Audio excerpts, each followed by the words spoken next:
não está sumamente contente com Marilu Felida. Marilu Felida está senhora nascida na Corsol, pero seu papa, que em paz descanse, estava de Bonaire, família Felida. Senhora Marilu está gente que sempre alanda, ela compete também de exterior.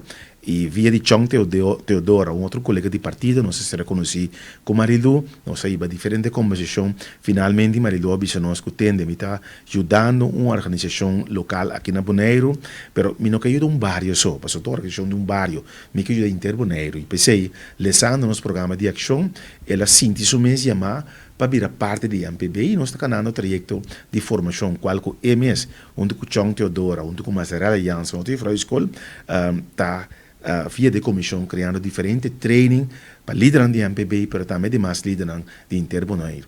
Quando vendo que training aqui para ter político não capacidade para atender com a situação e necessidade na Boneriano. E training também tremendo, sempre fora com nossa lanta como MPB. Na 2003, nós conversamos com o tempo e o senhor Oscar Castillo, que está de curso, mas sempre lá dona training de desenvolvimento personal e de liderazgo.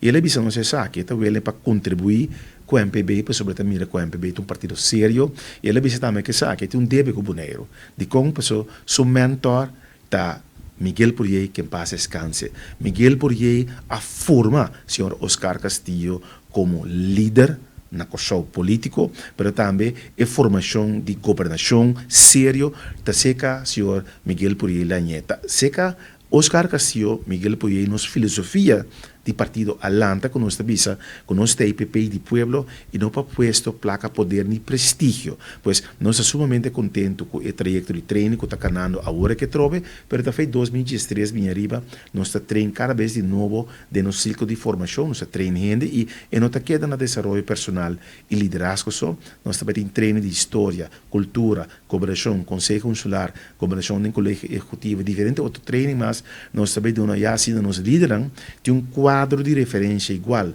para lo que te regarda desarrollo personal, pero también tem bases para por haver, se não virar membro de Conselho Consular ou diputado, não tem a base acaba de funcionar como um mandatário de uma entidade, seja Conselho Consular ou de